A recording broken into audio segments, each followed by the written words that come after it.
Tapi kali ini kita mau belajar tentang konseling pranikah. Konseling pranikah itu penting. Kali ini kita akan belajar arti pernikahan. Topiknya adalah tidak ada keluarga yang sempurna. Parenting ini perlu diketahui oleh semua orang, bukan hanya orang tua. Belajarlah menjadi teman yang asik, yang ngobrol, yang menghargai. Family unboxing, membongkar keluarga.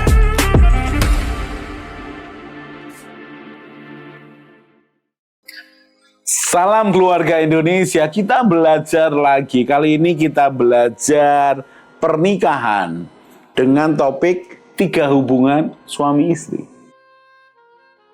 Begitu orang berpikir mendengar 3 hubungan suami istri, maka menjadi tanda tanya, apa itu 3 hubungan suami istri?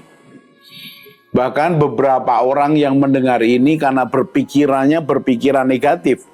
Dipikirnya, wah ini hubungan suami istri ya dengan gaya-gaya tertentu. Wah, 3 hubungan suami istri berarti ini urusan ranjang.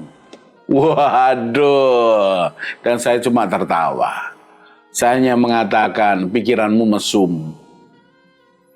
Ini bukan hanya bicara soal hubungan suami istri sebagai kekasih yang puncaknya adalah hubungan badan. Dan saya katakan begini kepada teman saya, ingat yo, kamu tahu, hubungan cinta suami istri adalah komunikasi nonverbal, di mana suami istri saling mengasihi, menerima, menghargai, kemudian memberi, bersatu.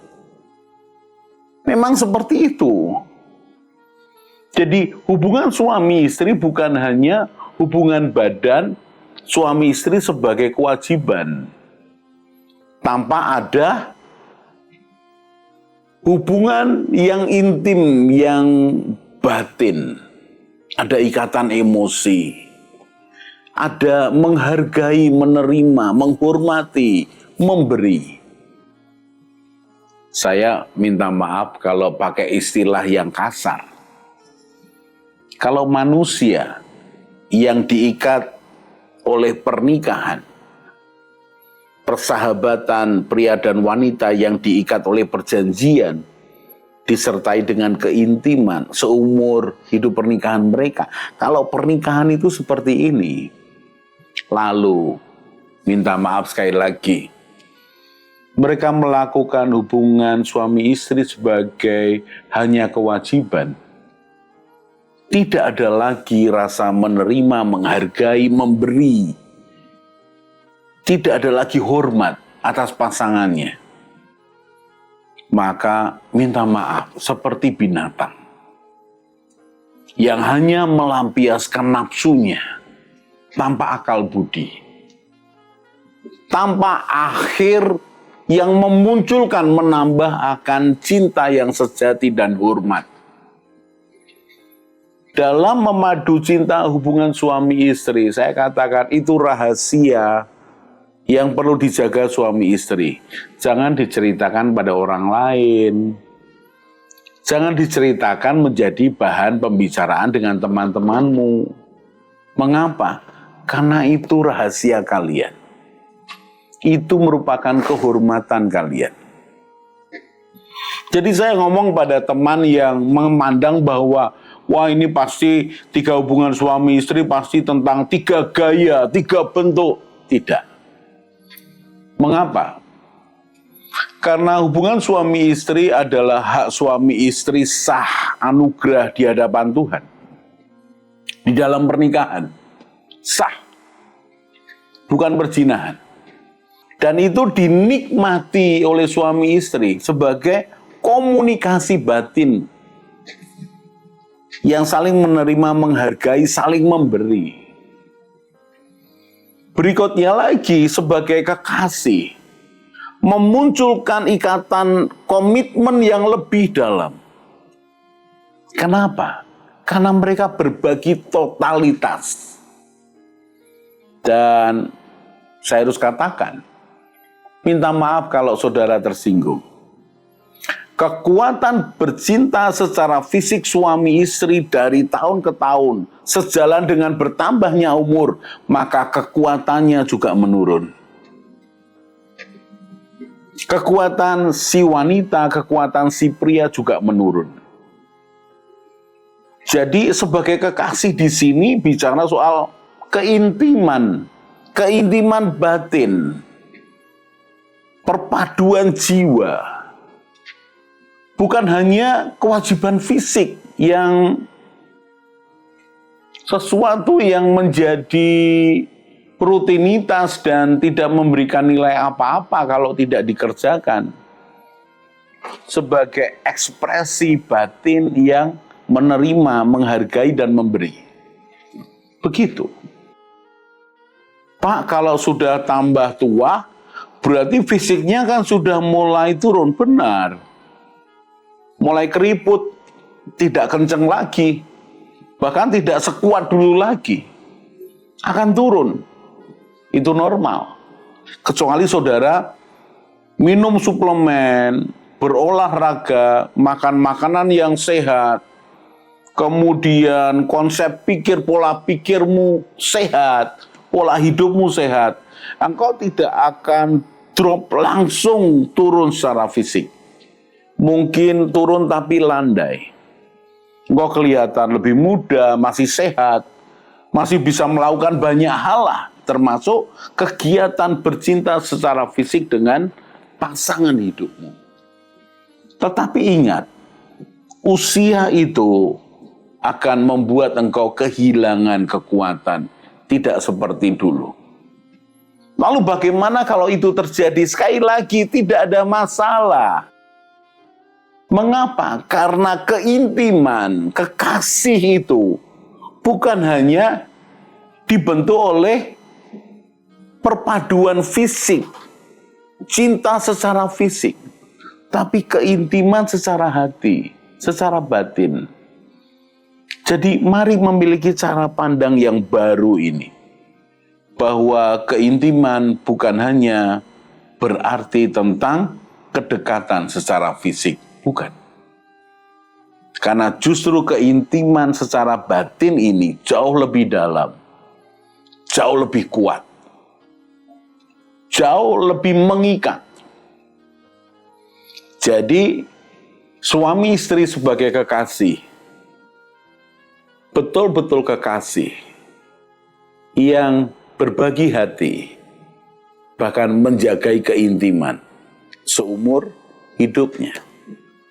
Kita bergeser kepada yang ketiga, suami istri sebagai sahabat.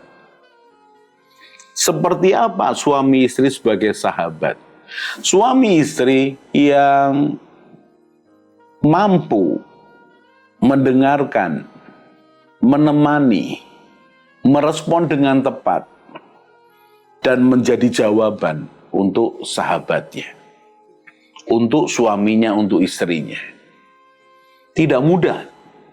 Berkali-kali saya katakan bahwa di dalam konseling pranikah ketika mereka itu punya sahabat, sang suami punya teman, sahabat 1-2 orang, sang calon istri ini juga punya sahabat 1-2 orang. Saya meminta mereka, downgrade-kan sahabatmu. Turunkan arti sahabat kepada sahabatmu ini. Dan mulailah bangun persahabatan dengan calon istrimu atau calon suamimu dengan lebih intens. Supaya apa? Supaya ketika kalian jalani pernikahan, maka kalian memahami bahwa pernikahan adalah persahabatan pria dan wanita yang diikat oleh perjanjian disertai dengan keintiman sepanjang hidup pernikahan mereka. Jadi, bersahabat. Sahabat lebih daripada teman.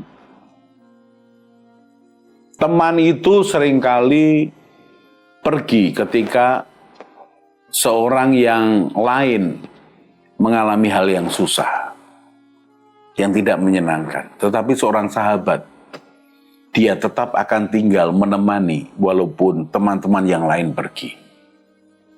Sahabat itu dibuktikan oleh waktu. dibuktikan oleh masalah, dibuktikan oleh keteguhan hati bahwa kita ini sahabat, saling belajar. Seorang sahabat selalu menceritakan apa yang dialaminya kepada sahabatnya. Dan sahabat yang menerima cerita apa adanya itu, memahaminya.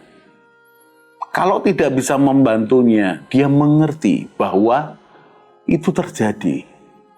Dan yang penting adalah, aku ini bisa menjadi tempat di mana engkau mencurahkan isi hatimu. Seorang sahabat siap menjadi tempat untuk sahabatnya itu mencurahkan apapun. Jadi, kalau hubungan suami istri sebagai sahabat, engkau tidak punya sahabat yang lain.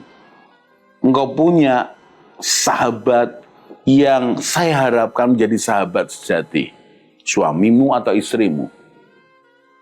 Tetapi mungkin kamu berpikir begini, Pak, kan terlalu beresiko. Masa ya suami istri kalau saya bisa percaya penuh kepada dia. Ya suami istri kalau dia bisa memegang rahasia saya. Ya kalau dia suami atau istri yang mampu menanggung akan kesalahan saya. Kalau tidak, maaf ya, menikah itu perlu iman. Dan iman itu berisiko. Kalau kamu menikah seseorang, maka sebenarnya kamu sedang menaruh resiko untuk jalani hidup bersama dia. Dibutuhkan persiapan, pemahaman, keyakinan, kepercayaan bahwa aku memilih pasangan yang tepat untuk menjadi istriku, suamiku. Kemudian dibangun pengertian yang sama, cara pandang yang sama, menghadapi beberapa hal. Dibuat yang namanya kesepakatan sebelum semuanya itu dijalankan. Dan jalani apapun yang harus dihadapi. Memang itu resikonya sebagai suami istri. Jadi saran saya, kalau engkau menikah, jadikan suami atau istrimu sebagai sahabatmu yang sejati. Kita akan lanjutkan lagi di segmen berikutnya. Salam keluarga Indonesia. Hai keluarga Indonesia, mau cari tahu lagi tentang pranikah, pernikahan, keluarga, parenting, mertua menantu, dan juga family unboxing? Kalian bisa lihat di video-video lainnya. Jangan lupa untuk share, klik subscribe, dan juga klik tombol bell supaya kalian tetap update di channel ini.